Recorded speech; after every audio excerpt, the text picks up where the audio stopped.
For some background, I live in the UK and go to school with a uniform. I go to quite a large all-girls school with about 8 classes of 30 or so per year, with 5 years and a 6th form attached. So I've heard about creeps lingering outside of the school before. Usually though, they're sorted out quite quickly by the school staff. At the time, I was in year 9, so just turning 13 and about 4'9". I had a big homework assignment due at the time, and because I didn't have a computer at home, I often stayed late at school to do it in the ICT suite. As it was the beginning of the school year, it got relatively dark at around 5 p.m., which is right around when I got out of school, and right around the time this event took place. I had to catch the bus to get home as both of my parents would work. The bus stop outside my school was fairly busy, and there were a couple of other people and me at the time. I had my back up against a fence when I noticed a man under the bus stop, facing away but next to the road, opposite the fence I was leaning on. I was very aware of my surroundings, as I have had previous experiences with old creeps, and I'm just a generally paranoid person anyway.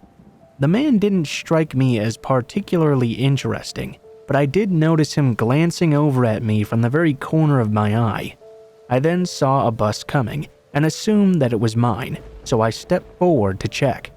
Turned out it wasn't my bus, which was annoying, as I was very cold and didn't have a coat with me at the time. As I went to step back up against the fence, I almost stood right back into the man that had been under the bus stop originally. He had moved to directly behind where I was. He had his arm up against the pole next to the bus stop, telling you the buses that come by. I felt a bit concerned, but I couldn't move, as on the other side all the people were waiting to get on the bus that was now coming. It felt like forever, as I could feel this man's breath on the top of my head. I watched the bus come and collect all of the other people at the bus stop. It probably only took a minute and a half. Once the very last person got on that bus, I quickly moved out of this man's area and back against the fence. He moved so he was back under the bus stop, sitting across from me and staring at the ground in front of me. At last, my bus came after about 3 minutes in that state. I didn't want to give away the fact that I was getting on this bus immediately, but I had to wave it down, so I stood next to the road to signal it over. As I started to get on, my heart was going crazy, as the man had somehow snuck back behind me. I had already gotten my bus card out and scanned it very quickly, and only saw a few people on there. Normally, there might be a few people upstairs on the bus in this case, so that's where I headed. That was probably my biggest success of the incident. Or mistake, I don't really know, to be honest. I got up there and it was completely empty. Great. Well, I couldn't exactly go back down at this point. I knew the man had already gotten on and would be coming up the stairs soon, so I did the next best thing I could think of. I sat in the outside seat directly in front of the bus's camera, which I kept looking directly at just in case something happened. The man did follow me upstairs as expected. He sat right at the back of the bus, but not before looking at me as he passed by. It was then that I got the idea that probably saved me that night. I live on a very quiet street and it was already very dark now, so there was no way I was getting off this bus at my stop with this man. I pulled out my phone and earbuds. I put one bud in my ear and texted my best friend to play along. I FaceTimed her and quietly informed her of the situation. She understood everything. And along with some small talk, I talked loudly and at length about how my mom was so mad I'd stayed late at school, and she had just texted me saying she was waiting at the door for me. I had told her I was only 10 minutes away. In reality though, I had told my mom earlier that day that I was staying late in the morning before I left for school, and now my mom was long gone at work, at least 45 minutes away. My dad was gone even farther, about an hour and a half, and neither had access to their phones at work. Now we arrived at my stop and I had to get off. I took a deep breath as I stood up. I looked back at the man. He was staring at me as I walked down the stairs. My friend was screen recording everything at this point just in case something happened to me. Thankfully, he didn't follow me down at first, but as I was walking away from the bus, I looked back to see him pressed up against the back window, hands in fists and staring at me once more. That's when I took my flimsy school shoes off and sprinted to my house, as the next bus stop was still in eyesight. There were 2 on the main road that led down to my street. Once I was down my street and far enough away that you couldn't see the top of it anymore, I told my friend about him up against the window. She understood. I put my shoes back on and speed walked the rest of the way to my house. My family still doesn't know about this, even though I was quite proud of myself on how I handled the situation and how I ran so far with no shoes on, a heavy skirt, and a big rucksack on my back. I don't think they'll ever know, because as much as I don't want to ever stay late at school ever again, I know I probably will have to again at some point, and I don't want my parents to feel guilty about not being able to help it if something more serious was to happen while they were at work. I'll note that I did tell the friend on the story and the rest of the people that I knew. I asked my sister because I knew she would understand, and she said I should tell my parents. I think I will eventually.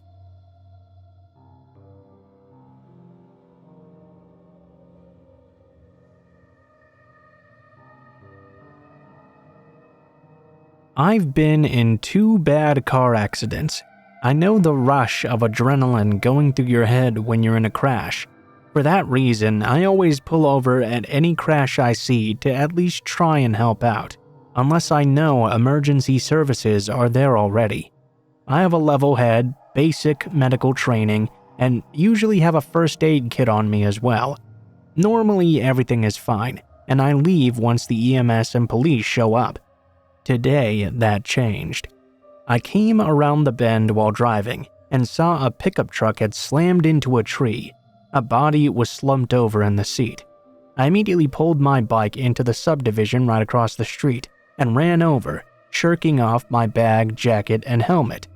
I see a white man, maybe 20s, slim frame, slumped over in the seat convulsing, with saliva dripping down the side of his face. My brain instantly went to he's having a seizure. The car who was a bit behind me had also pulled over, and the driver was on the phone with 911 right next to me. He tapped on the window a bit, and there was no response. We checked if any of the doors were unlocked, and I jumped into the bed to see if the back window was either. None of them were. I hopped out and went to see if anything had changed. The driver was now no longer convulsing, but he was still unresponsive. I tried knocking on the window once more to see if he had come out of it yet. The driver jumped up and began panicking. Pretty common for someone who's just had a seizure, especially if they had a traumatic experience on top of it. He began to yell and lightly punch the window. This all happened in the span of about a second, which meant I jumped nearly 20 feet in the air in surprise. Once my brain cleared for a second though, I loudly asked if he was alright and if he would be able to unlock the door. Luckily for me, he didn't understand a word I said. He slumped back over, which prompted me to knock in concern once again. He jumped back up and began immediately freaking out. After a moment, he calmed down and sat there, smiling. It wasn't a normal smile though. It was sorta haunting. His tongue was hanging out and it was extremely yellowed. The man who'd pulled over with me, Mark, came around, which brought another round of freaking out. This began the pattern of any new stimuli at all causing him to lash out. A third person pulled over and came to check in as well. He quickly came to the same conclusion. Drugs, I guess. Our driver was now in a relaxed state once more, until the sirens started. Me and the third person, whose name I never caught unfortunately, began directing traffic, while Mark kept an eye on the driver, relaying everything to 911. I had moved my jacket, helmet, and bag over to near my bike, just in case he decided to start driving again or something. Finally, about a minute after we first heard the sirens, a fire truck, ambulance, and the sheriff all pulled up. The fire truck blocked traffic from one end. After briefly talking to the cop, Mark went to start turning cars around in the other direction. A cop pulled up from the end, blocked by the fire truck.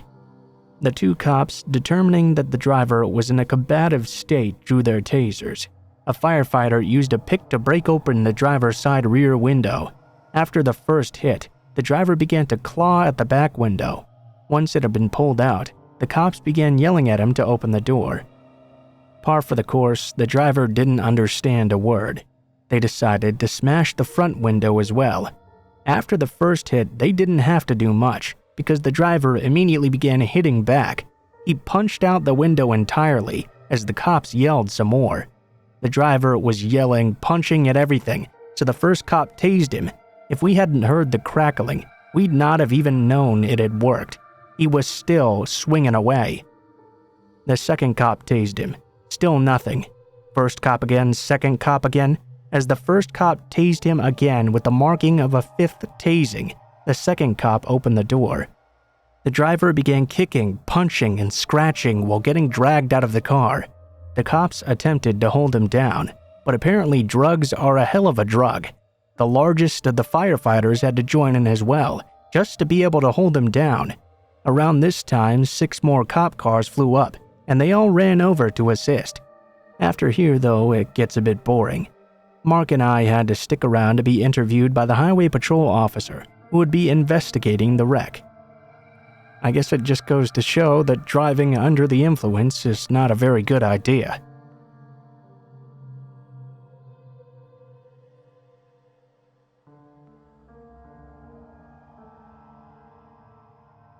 A bit of backstory beforehand. My parents are divorced. I live primarily in Australia, but travel back to see my father, his family, and my extended family in the UK about every chance I can spare. This story revolves around one of those visits. At the time of this visit, I was 13 years old, and due to scheduling conflicts, would be traveling alone without my other sibling. Luckily, most airlines and airports worth their salt offer assistance programs for unaccompanied minors. That program includes an identifying tag, escorts throughout the airport, help with check-in, and priority boarding. I boarded first. My chaperone said goodbye and handed me off to the flight attendants. So far, so good. Nothing of any real significance happened for the first few hours of the flight, but I couldn't help but feel a little bit uneasy for some reason. I kept feeling this sensation, like somebody was watching me, but every time I would look around to see where, I couldn't identify the source. I chalked it up to just being a little bit nervous about flying alone, and tried to watch some in-flight movies to calm myself down. The next significant event was when I got up to pee. Just then, something caught my eye that hadn't before. I saw there was a man about 4 rows back, in a middle aisle seat, just staring at me. He wasn't making much attempt to hide the fact that he was looking, and out of shyness I looked down and broke our stare. I just tried to ignore him. As I walked by, I could almost feel him gesturing me to look at him, as if he wanted to ask me a question. In that moment, I made the decision to further ignore him and pretend I had never seen his gesturing. My mother has always been very safety cautious, and I credit her with giving me a healthy suspicion of strangers.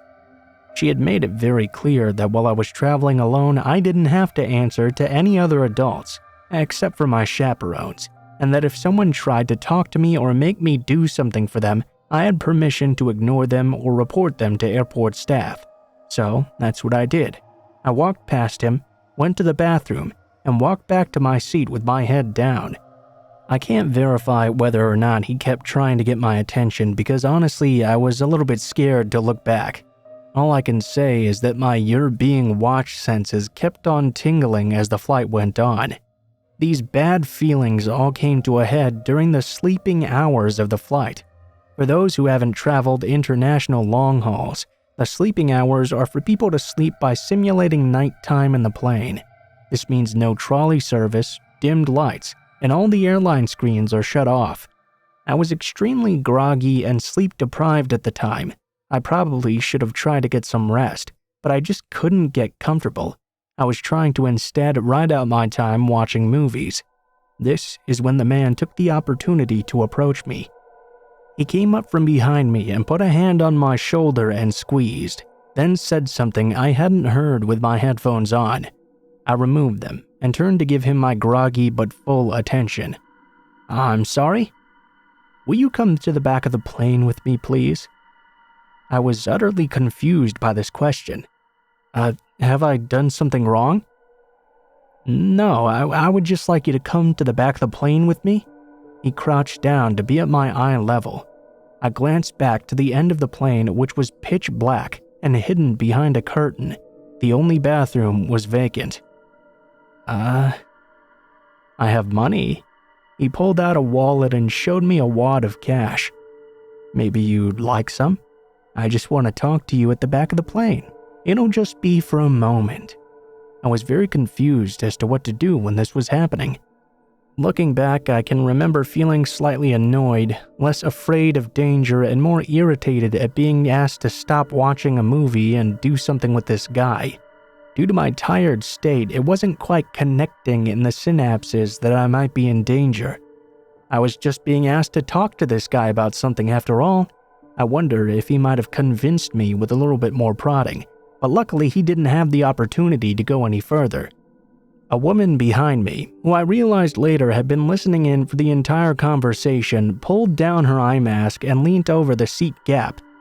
"She isn't interested. You need to return to your seat right now or I'll call somebody." I had never seen a man run away so fast. He tucked his wallet away and scurried back to his seat, slid on his eye mask and rotated away from us, pretending he was now asleep. She then turned her attention to me. "If he comes back over, you wake me up or call for the flight attendant. If you need to use the bathroom, use the one in the center of the plane. It's more well lit." She reached through and rested a hand on my shoulder. I gave a thank you. She leaned back in her seat but kept her eye mask off now, shooting looks in the man's direction. After that point, I didn't feel that uneasy feeling or like I was being watched anymore. The woman, who it turned out was traveling with her 2 kids, kept leaning in and asking me questions about where I was going, who was picking me up from the airport. When she discovered I was meeting extended family at the terminal, her face became a lot clearer, and she offered to walk out with me to the baggage claim. We landed, got off the plane, and when I saw my father in the arrivals lounge, I waved her a fond goodbye, saying thank you, and walked off. As for the guy, I have no idea what happened. The encounter was so bizarre and short, I might have just discarded it from my memory entirely. Looking back though, I always feel apprehension and dread as to what he was going to do to me back there.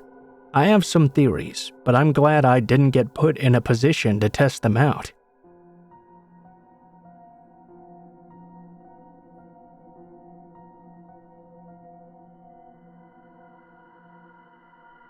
I've never had a story to share until now. I'm starting to feel really creeped out about this. I hope I'm just overreacting and it turns out to not be some weirdo doing this, but I can't think of anyone who would, and we've already asked around to family and friends. No one has any idea what we're talking about. You see, 2 weeks ago, my mom started getting these deliveries from a local flower shop with cryptic messages. She has no idea who they're coming from. And then today, something else happened. The first that came a couple of weeks ago was a bouquet with a note. "Do these smell better?" She asked her boyfriend. He said he hadn't ordered anything and was equally as weirded out as her that she was receiving flowers from a total stranger, not to mention that weird note with no context. She had no idea who it would be from or what the note could possibly mean. Smell better? Better than what? There was no context. It seemed like some kind of inside joke she was supposed to understand, but she had no idea what it could possibly be referring to. She mentioned it to my dad and all of her close friends too, but it wasn't any of them either. She called over to the flower shop and they said they weren't allowed to disclose who they came from, refused to give her any information. This meant it couldn't possibly be a promo thing from the shop to get business either. Yesterday, she texted me while I was at work and said she had just received another bouquet, with chocolates this time, and another note. White, blue, red, green buttons, falling from a tree. At least the first note made half sense. This one was just, I don't even know. Today, something else happened. Without being specific, obviously, my mom has the same last name as a historical figure. She received a random Amazon package she didn't order in the mail. Opened it up. It was a book about that very same historical figure called Have You Heard of His Name? It was a kid's book. Me and my younger brother are both adults, so there's no reason for anyone to send this as a gift. We have different last names anyway. I'm a female in my 20s and recently moved back in with my mom and brother for financial reasons to get back on my feet and pay for my divorce after the lease for my place was up. My brother works night shift, so it's only me and my mom in the house at night, which is when I'm most worried about something happening. I can't think of any reason someone would be doing this without saying anything, unless they were a weird creep, and we can't think of anyone who would do this as a prank. The first one was strange. We brushed it off thinking it wouldn't happen again. The second one yesterday made it a bit more creepy. But that random book today made us so uneasy. It's one thing to send flowers, but whoever it was went out of their way to get a random Amazon book with the same last name on it. I'm really weirded out now knowing there's nothing we can do about it, but wait and see if something happens again, or if things get any creepier. I feel helpless, and the thought of us being home alone at night freaks me out. I know no harm has actually come to us or anything, but I really don't feel safe. If the person doing this has ill intentions, they obviously know who we are and where we live, but we don't know anything about them. Her boyfriend stays at the house on weekends, so I feel a lot safer when he's there, but during the week it's just us.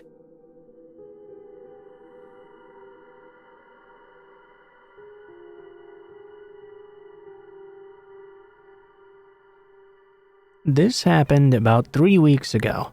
Though I'm generally a slightly paranoid person as it already stands, I'm glad to have read so many of these types of stories. It probably helped me make a safe decision on that night a few weeks ago. I'm a small woman in her early 20s who lives alone in a smallish condo/apartment with her cat on the second floor of the building. I just moved in a few months ago. There are 2 doors one must enter to get inside my apartment. The first is outside leading into the building, and second is obviously my apartment door itself. Tenants have keys for the outside door, which only has 1 lock, whereas the actual apartment doors have both locks and deadbolts. Otherwise, a visitor must be buzzed in to be allowed inside.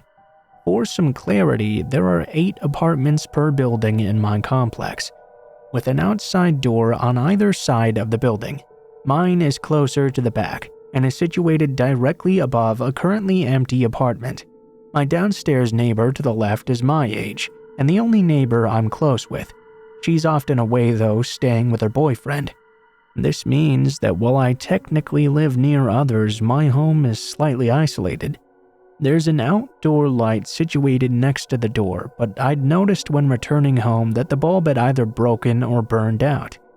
I hadn't thought to contact maintenance to fix it though, as it was very late at night and I was already really tired. There hadn't appeared to be many others home in my building, as the parking lot on my side was a bit empty. I was taking care of a few chores around the house at around 10 p.m. Friday night, running the dishwasher and folding laundry. I'd had a long week at school and had arrived home probably an hour to an hour and a half before. My cat was keeping me company as I just puttered around. It's a bit hard to hear much outside when my dishwasher is going, and I was already generally distracted, but I could barely notice a sort of soft rustling sound outside. It didn't seem too strange aside from being a bit repetitive. I really wasn't unnerved by this point, but being constantly anxious anyway, I was too frightened of the dark to actually look out the window to that side of the building. This might have been totally unrelated, but I do think it bears mentioning. Fast forward a little bit and I was standing at my kitchen counter working on a report on my laptop. Sitting kills after all. Over the sound of the dishwasher, I barely heard this soft knock at my door, upon which my cat bolted for the bedroom. Unsure at first if I'd actually heard anything, I went still and waited for a moment. There it was again, quiet, but a bit longer and faster. This made me pretty uneasy. It was very late at night. My first thought, though, was that it might be one of my neighbors needing something. I approached the door quietly and looked out the peephole. As I mentioned, the only neighbor I know well is the young woman who lives downstairs, but I am also familiar with what all the others look like. The man standing outside, though, was completely unfamiliar to me. Tall, wearing either a dark blue or black jacket, Caucasian, and with dark hair. He didn't look particularly unusual or sinister. It was just an unfamiliar face. What was unusual, though, was just how close he was standing to the door. Even distorted through the peephole, he was so close, I would have to guess he was standing square on the mat in the hallway, leaning his face in and staring through the peephole. There was an odd sort of energy in his stance, if that makes any sense.